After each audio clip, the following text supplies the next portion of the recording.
Bonjour, merci à toutes et à tous de vous joindre à nous pour ce webinaire d'HEC Paris sur notre programme court Atelier Leadership au féminin, animé par Elisa Bouaouli, comédienne et consultante en entreprise, qui est avec nous aujourd'hui.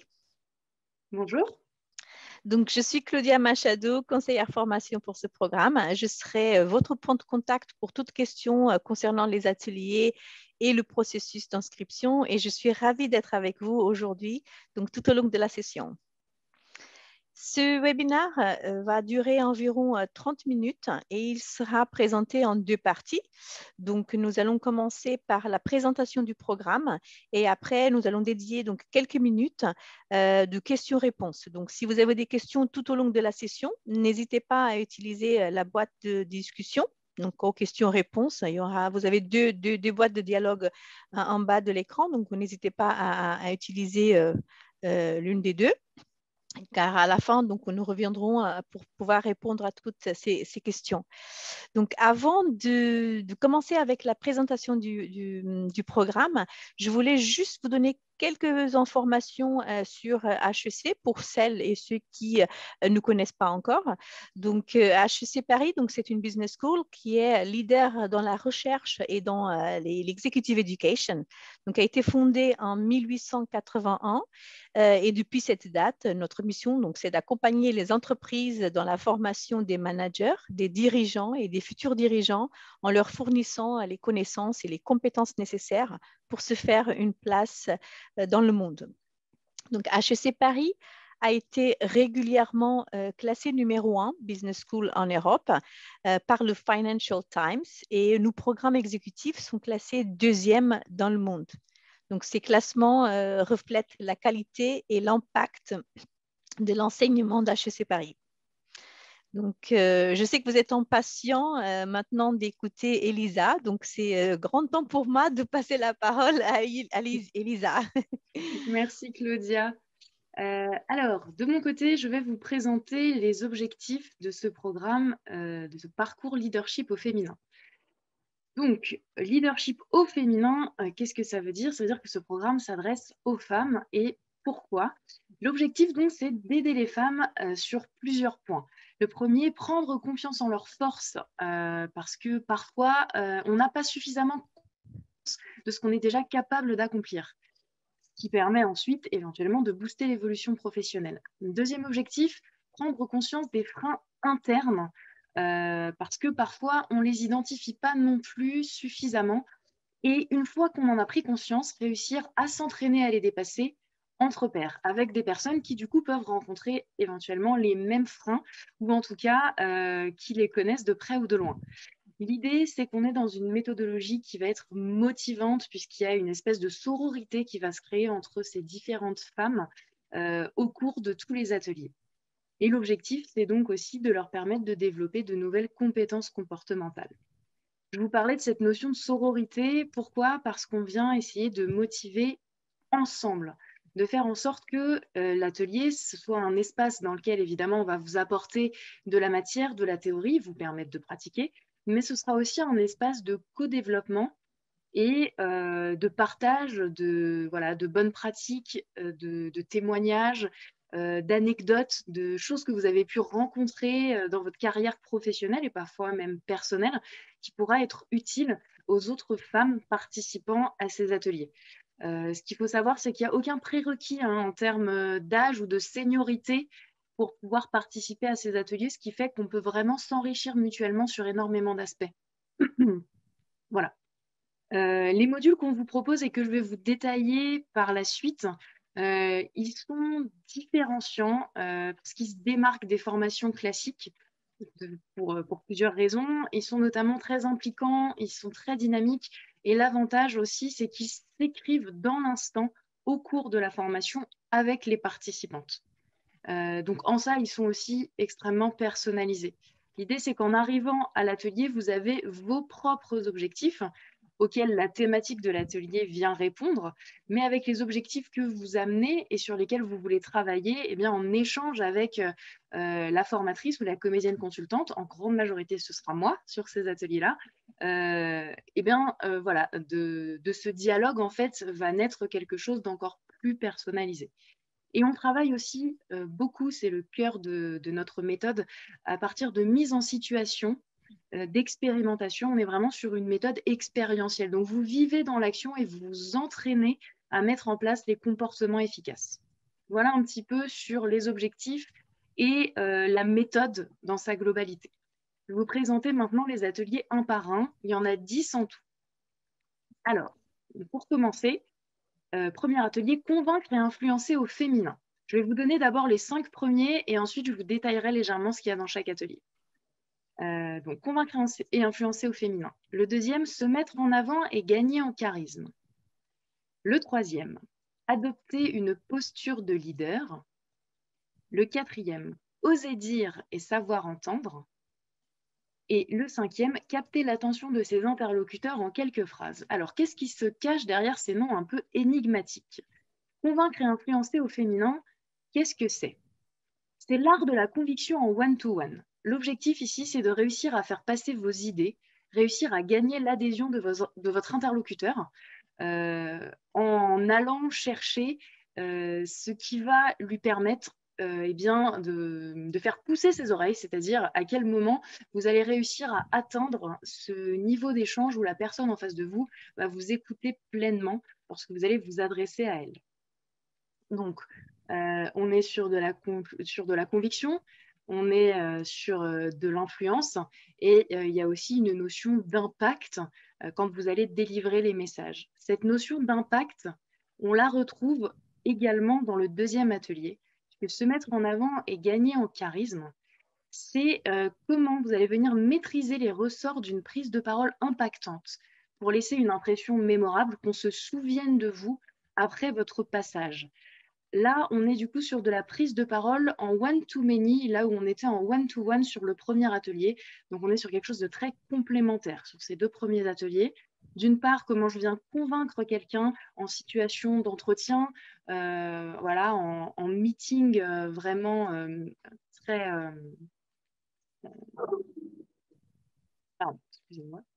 Voilà, dans un meeting, quand vous êtes en one-to-one, que vous avez quelqu'un vraiment face à vous, là où le deuxième atelier, on est vraiment dans une situation plutôt réunion, prise de parole, style séminaire, voire même conférence. Comment vous réussissez à faire en sorte qu'une fois que vous avez fini votre pitch, votre discours, qu'il y ait cet effet waouh qui soit créé et qu'on ait envie de venir vous voir pour en savoir plus. Le troisième, adopter une posture de leader. Ça, l'idée, c'est que vous réussissiez à trouver la posture qui va vous permettre d'entraîner les autres, mais de les entraîner non seulement d'une manière puissante, mais aussi d'une manière durable. C'est comment faire en sorte qu'on ait envie de vous suivre et que quand vous pitchez une idée, tout de suite, on se dise « Ok, j'y vais ». D'accord? Donc ça, c'est aussi très précieux sur plein d'aspects et en termes de management, mais pas seulement, on y reviendra, il y a aussi des modules sur le management justement. Le numéro 4, oser dire et savoir entendre, eh bien ça en fait, c'est l'art du feedback, d'accord? C'est venir nourrir la relation, ma relation à l'autre en étant capable de faire un feedback de qualité et en sachant recevoir un feedback. Parce que l'un et l'autre ne sont pas toujours évidents et réussir à faire les deux, eh bien, c'est preuve d'une grande maîtrise. Il faut avoir en tête que le feedback, il faut le voir comme un cadeau. D'accord? C'est un cadeau que vous faites à l'autre quand vous lui donnez, parce que ça va permettre justement eh bien, d'éradiquer des comportements inefficaces et ça va venir valoriser des comportements qui vont être gagnants pour tout le monde. Et recevoir un feedback, c'est déjà une grande preuve d'humilité. Hein, être capable d'accepter la critique constructive et d'en faire quelque chose qui va permettre de faire avancer le groupe, le collectif ou la relation. Capter l'attention de ses interlocuteurs en quelques phrases, eh bien ça, l'idée, c'est de réveiller la conteuse qui sommeille en vous. C'est vous faire travailler sur le storytelling. Donc, au cours de cet atelier, vous pourrez vous entraîner à raconter votre histoire, à raconter une histoire, celle de votre choix. Et on viendra découper, en fait, les différentes étapes d'un storytelling réussi.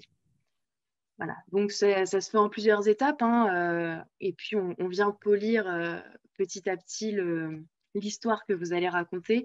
Je vous parlais d'effet waouh tout à l'heure. On est là aussi sur ce genre d'effet, c'est qu'une fois qu'on a entendu votre histoire, on a un peu le souffle coupé, on a juste envie d'en savoir encore plus. Et c'est comprendre comment faire passer des messages de manière très marquante à l'aide du storytelling. Donc voilà pour nos 5 premiers ateliers. Les 5 suivants. Alors, atelier numéro 6, du coup, gérer les personnalités et les émotions fortes. Atelier numéro 7, oser aborder et vous rendre visible. Atelier numéro 8, savoir dire non. Atelier numéro 9, les stéréotypes de genre dans les problématiques de management. Et notre dernier atelier, manager une équipe vers la réussite. Alors, on est reparti. L'atelier numéro 6, gérer les personnalités et les émotions fortes. Qu'est-ce que c'est ?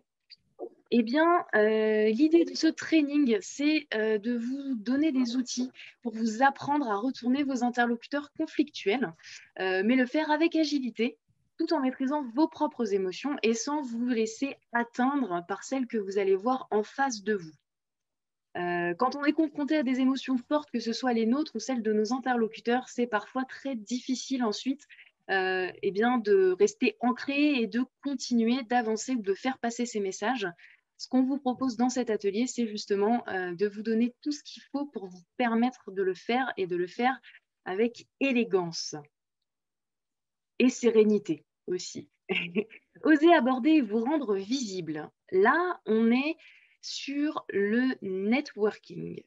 L'objectif de cet atelier, c'est de vous donner les clés, les différentes étapes d'un pitch percutant. Un pitch, ça va être un moment très court.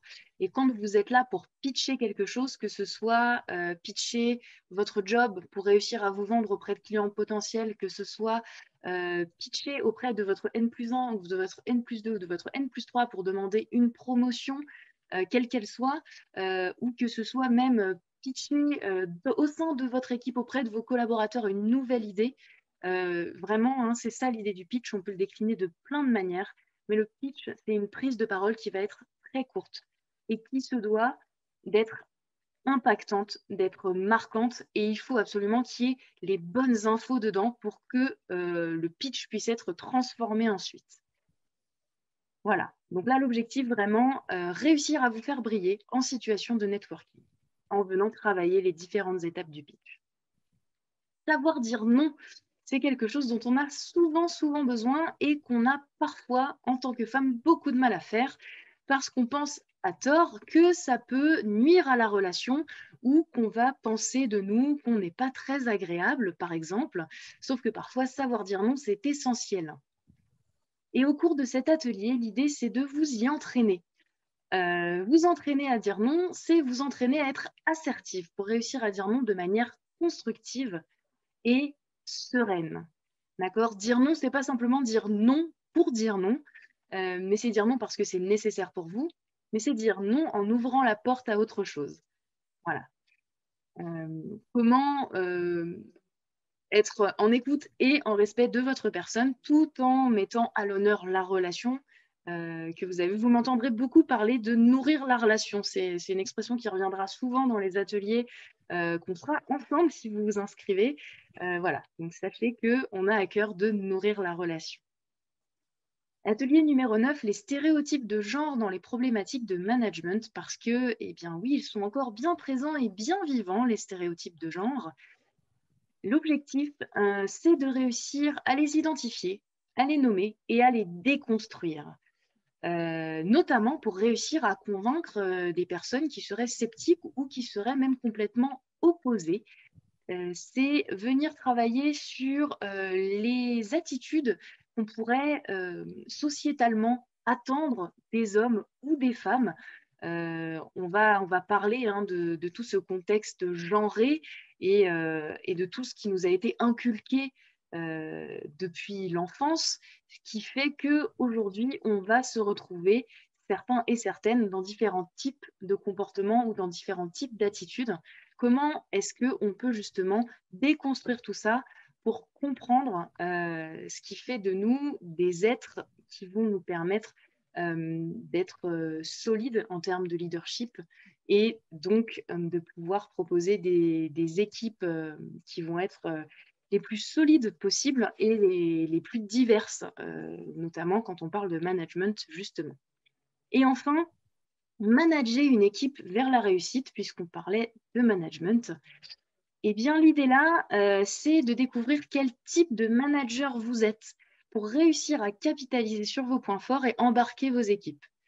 On utilise notamment la grille de lecture d'un outil de décryptage des personnalités sur cet atelier-là, pas sur celui-là seulement, mais sur celui-là notamment. L'idée, c'est de venir voir quel type de collaborateur vous pouvez avoir en face de vous et quel type de manager vous incarnez et comment ensuite réussir à adopter le bon canal de communication pour que vos différents types de collaborateurs puissent bien s'entendre avec votre type de management. D'accord? C'est un petit peu ça l'idée ici. Et voir donc ensuite comment vous pouvez porter vos équipes et les mener tout ensemble vers une réussite commune et globale. Voilà. Je pense que j'ai dit à peu près tout ce que je voulais dire. Donc, Claudia, je te redonne la main pour la suite, du coup. Et merci beaucoup, Elisa, pour toute cette présentation. Donc, maintenant, je vais vous parler donc, très rapidement sur comment vous candidater. Donc, maintenant que vous avez appris un peu plus sur le programme, j'imagine que vous vous posez des questions. Qu'est-ce qu'il faut faire pour pouvoir vous inscrire? Donc, c'est très simple. Le processus, il est vraiment simple. Donc, on démarre par un entretien, en court entretien qui peut être téléphonique. Bon, là, dans la présentation, je vous ai laissé le téléphonique, mais ça peut être également par email. Donc, parce que le but de cet entretien, c'est de comprendre un petit peu votre parcours professionnel et comprendre vos besoins en formation. Donc, voilà, dans un cas des ateliers, pour ver, si vous pouvez pas faire les 10, pour comprendre celui qui serait plus intéressant par rapport à les compétences que vous avez besoin de développer. Donc, à la suite de l'entretien, on vous envoie un bulletin d'inscription. Donc, on va vous demander de le remplir et de retourner signé pour pouvoir confirmer l'inscription et bien évidemment, après, valider votre participation à la formation. Donc, comme vous voyez, donc c'est simple. Et après ça, donc, c'est juste, il n'y aura plus qu'à attendre la date de démarrage de formation pour démarrer cette super expérience. Donc, je vous laisserai à la fin donc, mes coordonnées. Donc, comme ça, donc après le webinaire, pour toutes questions que vous auriez, donc pour demande sur les inscriptions, les dates, donc là, c'est pareil. Donc, on vous a laissé les dates des prochaines sessions. Donc, n'hésitez pas à me contacter après. Donc, je serai ravie d'échanger avec vous. Donc là, je pense qu'on va peut-être privilégier donc, les minutes qui nous restent pour répondre à vos questions. Donc, je vois qu'on a déjà commencé à recevoir quelques questions. Donc, il y en a une pour toi, Elisa, plus particulièrement.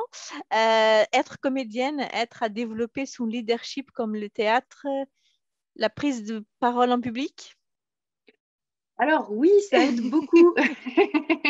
Très très rapidement, j'ai un parcours un petit peu atypique et après, voilà, c'est juste pour vous donner une idée. Moi, j'ai commencé ma carrière professionnelle comme ingénieure, coordinatrice dans le bâtiment, dans des bureaux d'études techniques. Donc, j'étais en fait en charge, j'étais l'articulation entre les équipes techniques et les autres acteurs du monde du bâtiment. Et c'est vrai que être comédienne par ailleurs, ça fait bientôt 10 ans aujourd'hui que moi je suis comédienne, ça m'a permis d'acquérir énormément de clés, des attitudes gagnantes, des clés d'affirmation qui m'ont permis de mener des équipes sur chantier et de gérer des réunions ou des jurys de concours quand on venait présenter voilà, les différents bâtiments qu'on venait de créer ou ce genre de choses. Donc oui, ça aide beaucoup et c'est cette méthode-là qu'on vient utiliser dans nos formations. Voilà, je ne sais pas si ça répond exactement à la question. J'essaie de faire de mon mieux pour être rapide pour qu'on puisse répondre à toutes les questions. Voilà. Merci. Donc, il y a une autre question. Est-ce que les sessions se font sont-elles sur site? Oui, donc elles sont programmées à ce jour sur notre campus HEC Paris, donc à Jouy-en-Josas. Mais il y a des possibilités également qu'elle soit livrée donc online. Donc, je ne sais pas si Elisa, si tu peux rajouter quelque chose par rapport Oui, à la différence entre présentiel et online pour rassurer peut-être les participantes. bien sûr. Alors, sachez que l'année dernière, on a fait beaucoup de on and off, hein. On a fait du présentiel et du online sur ce programme notamment. Les deux fonctionnent très bien. Il y a des avantages, par exemple, à la version distancielle, parce que je sais que pour beaucoup, c'est aussi un plaisir de pouvoir se retrouver et de faire des choses en présentiel. L'avantage du distanciel, c'est que pour les personnes qui seraient un peu timides, par exemple, ou qui oseraient un peu moins se mettre en avant, ça laisse un espace d'expression qui est encore plus grand, puisqu'on a plein de moyens. Là, vous le voyez, vous êtes en train d'écrire des questions dans le chat. Ça permet à des personnes plus discrètes de pouvoir s'exprimer, par exemple, si on a des gens qui prennent tout l'espace sonore, entre guillemets, et d'être dans le confort de votre chez vous, eh bien, ça vous permet de sortir quand même de votre zone de confort, vu ce que vous allez travailler, mais de le faire en gardant quand même cette chape de sécurité émotionnelle, entre guillemets. Pour ce qui est du contenu, c'est exactement le même, que ce soit du présentiel ou du distanciel. Les outils seront les mêmes, les exercices seront les mêmes, et donc vous ressortirez avec exactement la même chose. Voilà. Super. Oui, je vais des questions sur le coût des ateliers comme l'envoi des informations par la suite. Oui, donc à la fin du webinaire, je vous contacterai par la suite. Je vous enverrai par mail tous les détails des ateliers avec les dates, le bulletin d'inscription, le tarif que je peux déjà aussi vous informer. Donc ces ateliers, donc ils sont à 1 600 € par atelier. Donc, il y aura tout ça sur mon email. Il y a aussi une petite question. Oui, donc je vois ici une question donc, par rapport à l'atelier. Donc, tous les ateliers, ils ont les mêmes tarifs. Donc, c'est 1 600 € par atelier. Ils sont tous, ce sont des ateliers d'une journée et le tarif est identique pour tous les ateliers. Une question, le leadership est-il différent selon les fonctions par une DAF versus une directrice marketing? Alors, le leadership, ça ne dépend ni de votre fonction, ni de votre seniorité. Le leadership, ça dépend juste de ce que vous allez mettre en place pour faire en sorte qu'on vous suive. Vous savez, je donne souvent cet exemple en formation, vous allez avoir des chefs de service qui vont avoir un leadership proche de zéro, alors qu'un stagiaire peut avoir un leadership extrêmement développé. Ça ne dépend pas de la fonction, ça dépend pas de votre rôle au sein de l'entreprise, et ça ne dépend pas non plus de votre seniorité. Ça dépend simplement de votre capacité à influencer les autres et à leur donner envie de vous suivre. Merci. Une autre question, donc quels sont les secteurs d'activité les plus dominants du leadership au féminin? Donc, je Alors pense que c'est un là, je ne peu... sais pas, toi, Claudia, Ben, pour si tu as nous, un... donc je ne sais pas si la Moi, question si c'est par rapport global. aux demandes des ateliers, mais donc Mm. nous, c'est très C'est différent en varié, fait. hein. C'est très Il y varié, donc a, ouais. ça dépend des besoins, des demandes, mais c'est donc dans les promotions, donc dans les classes, donc à chaque fois, on a des profils très variés, des secteurs très différents, donc il n'y a pas vraiment un seul secteur Ouais. d'activité en fait. Euh, J'essaie juste de comprendre. Oui, donc c'était ça, activité dominante de leadership du point de vue du programme. Donc, je pense qu'on a répondu à cette question. Est-il possible de payer les ateliers avec le compte CPF? Là, ces ateliers, ils ne sont pas éligibles au CPF. Donc, malheureusement, ce n'est pas possible d'utiliser le compte CPF pour pouvoir bénéficier donc, des heures que vous avez pour faire la formation. Je vois qu'il y a, voilà, j'ai une autre boîte. Question plus générale. J'ai participé à 2 des modules l'année passée. Est-il obligatoire de rester dans le domaine du leadership pour obtenir notre certification? Programme exécutif, peut-on switcher pour aller vers d'autres univers? Non, il n'y a aucune obligation de rester sur l'univers leadership. Vous pouvez rester sur cet univers, comme vous pouvez aussi switcher sur un autre si vous avez besoin. Dans une de vos slides, vous parlez de partage d'une même culture. Que voulez-vous dire par là? Alors, oui, le mot culture, il est utilisé au sens très très large. Je pense que c'est culture au sens de femmes dans le monde de l'entreprise tel qu'on peut l'expérimenter. Et souvent, alors c'est vrai qu'il n'y a pas forcément un domaine qui est plus représenté. Là, dans la question précédente, on parlait de profil. Mais ce qui est vrai, c'est qu'il y a souvent aussi des femmes qui sont dans des milieux très masculins ou qui sont dans des entreprises ou des services avec beaucoup d'hommes représentés. Ça, c'est une vérité. Et donc, en ça, on se retrouve autour de cette culture de femmes dans un monde d'hommes, un petit peu. Et donc, comment on travaille tout ensemble et voilà, quels horizons on se crée pendant ces journées-là pendant lesquelles on peut échanger. Voilà. Je ne sais pas si c'est plus clair. Une question, est-ce qu'il y a vraiment une différence entre le leadership féminin et masculin?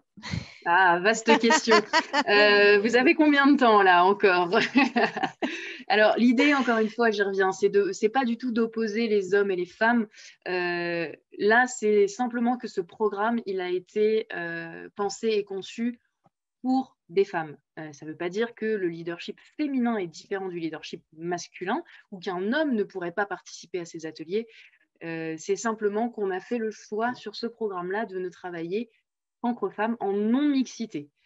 Pour certaines des raisons que j'ai déjà commencé à évoquer avant, et parce qu'on s'est rendu compte aussi dans les différentes formations qu'on donne que quand il y a des hommes et des femmes dans ce genre de formation, dans des formations où on vient travailler sur le développement personnel, sur l'assertivité, l'affirmation de soi, eh bien souvent les femmes se retrouvent un peu en retrait par rapport aux hommes quand on est en mixité.